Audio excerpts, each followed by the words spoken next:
اتنی بڑی ہستی، اور آگے دیکھو طائف میں پتھر پڑ رہے ہیں اور ہر قدم پہ پتھر پڑتے ہیں، یہاں تک کہ ایک دم پتھر پڑنے سے تو خون نہیں نکلتا، پتھر کون سا کوئی تیر ہوتا ہے، پتھر تو پتھر، لیکن اتنے پتھر پڑے پنڈلیوں کے اوپر کہ پھٹ گئیں، ان سے خون نکلتے نکلتے نکلتے جو جوتا تھا پاؤں میں ایسے ساتھ ایسے چپک گیا،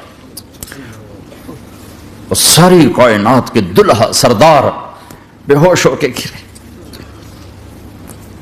وہ آپ کے غلام زید نے نوکر تھے، انہوں نے اٹھایا کندھے پر، بھاگے، پیچھے وہ سر پہ چڑھے ہوئے پتھر مار رہے ہیں، اور آپ جتنا بھاگ سکتے تھے بھاگے، یہاں تک کہ بے ہوش ہو کے گر گئے۔ خون زیادہ نکل گیا تو انہوں نے کندھے پہ اٹھا دوڑ لگائی، اور آگے سامنے باغ تھا، کس کا؟ سب سے بڑے دشمن کا، مکے والا عتبہ بن ربیعہ۔ عتبہ کون ہے؟ یہ جنگ بدر میں جس کے ہاتھ میں جھنڈا تھا، اور جنگ بدر میں قریش مکہ کے لشکر کا جو چیف تھا، وہ اس کا باغ۔ لیکن زید کو کوئی پناہ نظر نہیں، وہ باغ میں گھس گئے، اور اللہ کے نبی کو ایک انگور کی بیل کے نیچے لٹایا۔ تو جان کا دشمن عتبہ، لیکن جب اللہ کے نبی کو خون و خون دیکھا تو اس کا دل بھی پگھل کے رہ گیا، کہنے لگا ہائے ہائے، طائف والوں نے محمد کے ساتھ کیا کرتا، جس پر دشمن کو رحم آیا ہمیں اس پہ رحم نہیں آیا، ہم نے اس کے آنسوں کی کوئی قیمت نہیں لگائی۔ وہ اتنا ایموشنل ہوا کہ جلدی سے گیا اور پلیٹ میں انگور توڑ توڑ توڑ کے سجائے۔ جب جانے لگا تو پھر شرم اور وہ ایک حجاب درمیان میں آڑے آ گیا، تو اپنے غلام کو بلایا، عداس کا، عداس یہ لے جا وہ جو آدمی زخمی پڑا، اسے جا کر کہنا کہ تمہیں رشتہ داری کی قسم میرے انگور رد نہ کرنا، کھا لے۔ حالانکہ موقع تھا کہ قتل کرتا، ہر وقت قتل کرنے کے منصوبے بنا رہے، ابھی موقع تھا کہ قتل کرتا۔ ایسا حال تھا کہ قاتلوں کے بھی آنکھوں میں آنسو آ نہیں آئے تو تمہاری آنکھوں میں نہیں آئے۔ چند پونڈوں پہ اپنے نبی کو بیچ دیا۔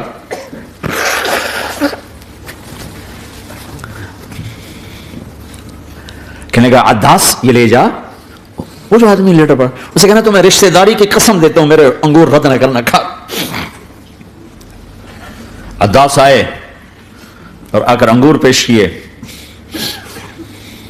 تو اب آپ نے ایک انگور اٹھا کر بسم اللہ، تو عداس کہنے لگا یہ لفظ یہاں تو لوگ نہیں بولتے۔ آپ نے پوچھا تو کہاں کا ہے؟ کہا میں نینوا کا ہوں۔ اچھا، میرے بھائی یونس کے شہر کا، یونس علیہ السلام۔ وہ کہنے لگا ما ادراک ما یونس، آپ کو یونس کا کیسے پتا ہے؟ تو آپ نے فرمایا میں اللہ کا نبی ہوں، وہ بھی اللہ کا نبی تھا۔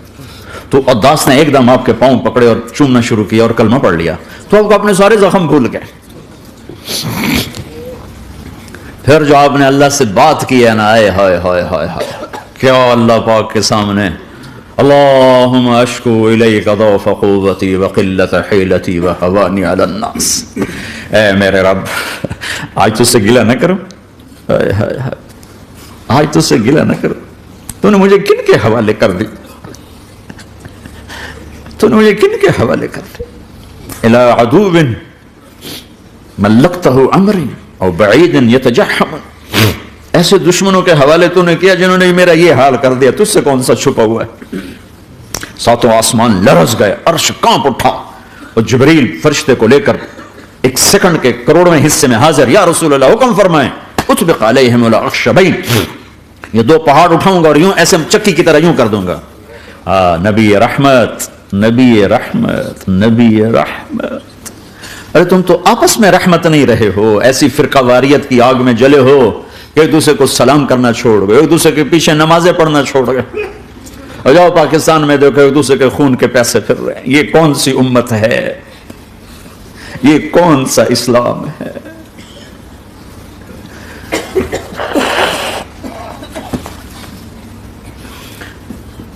حضرت عائشہ نے پوچھا یا رسول اللہ آپ کو سب سے زیادہ تکلیف کہاں پہنچی؟ کہا طائف میں۔ طائف میں 23 برس میں سب سے زیادہ تکلیف کہاں پہنچی؟ فرمایا طائف میں۔ جنہوں نے اتنی زیادہ تکلیف پہنچائی تھی ان سے بدلہ لینے کا وقت آ گیا ہے، اور فرشتہ حاضر ہے، اللہ کی منشا شامل ہے، کر دوں؟ کہ نہیں، یہ نہ صحیح، ان کی نسل میں شاید کوئی ایمان لے آئے، لعل اللہ ان یخرج من اصلابہم من یوحد اللہ، یہ نہیں تو ان کی نسل ہی شاید کلمہ پڑ جائے، میں عذاب دلانے نہیں آیا، میں تو رحمت بن کر آیا ہوں. ما بعثت لعانا، میں لان تان کرنے نہیں آیا، انما بعثت رحمتا، میں تو رحمت بن کے آیا ہوں. اب ممبر پہ بیٹھنے والے لانتیں برسا رہے ہیں اپنوں پر. امت بنو، مسلمان بنو. اس دعا پر آسمان کے فرشتے روئے ہیں، ساتوں آسمان کے فرشتوں میں ہلچل مچ گئی.